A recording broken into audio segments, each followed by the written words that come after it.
കൊച്ചിയിൽ നടന്ന ആഗോള നിക്ഷേപക ഉച്ചകോടിയിൽ വാഗ്ദാനമായി ലഭിച്ചത് 1,52,900 കോടി രൂപ. 30,000 കോടി രൂപയുടെ പദ്ധതികൾ പ്രഖ്യാപിച്ച അദാനി ഗ്രൂപ്പിൻ്റെതായിരുന്നു ഏറ്റവും വലിയ നിക്ഷേപ വാഗ്ദാനം. ലുലു ഗ്രൂപ്പ്, ഹൈലൈറ്റ് ഗ്രൂപ്പ്, ദുബായിലെ ഷറഫ് ഗ്രൂപ്പ് തുടങ്ങിയവരാണ് വൻകിട നിക്ഷേപ വാഗ്ദാനവുമായി എത്തിയ മറ്റു വ്യവസായികൾ. കേരളത്തിൽ വൻ നിക്ഷേപ വാഗ്ദാനങ്ങൾക്കാണ് 2 ദിവസങ്ങളായി നടന്ന ആഗോള നിക്ഷേപക ഉച്ചകോടി വേദിയായത്. 30,000 കോടി രൂപയുടെ നിക്ഷേപ വാഗ്ദാനമാണ് ഉദ്ഘാടന വേദിയിൽ വെച്ച് കരൺ അദാനി പ്രഖ്യാപിച്ചത്.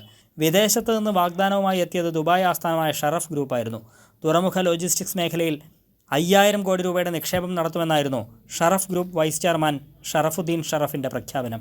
അതോടൊപ്പം ലുലു ഗ്രൂപ്പും 5,000 കോടി രൂപ കേരളത്തിൽ നിക്ഷേപിക്കുമെന്ന് executive director MA Ashraf Ali അറിയിച്ചു. So we are already, the projects are working behind it. So approximately total investment has been allotted is 5,000.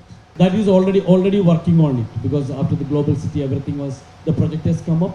We can do the complete breakdown in a later press conference. Highlights group 10,000 കോടി, പൂനെയിൽ നിന്നുള്ള monarch group, NRI project management തുടങ്ങിയവർ 5,000 കോടി, ടോഫിൽ 5,000 കോടി, cherry holdings 4,000 കോടി, Malabar group 3,000 കോടി തുടങ്ങിയവയായിരുന്നു മറ്റു വൻകിട നിക്ഷേപ വാഗ്ദാനങ്ങൾ.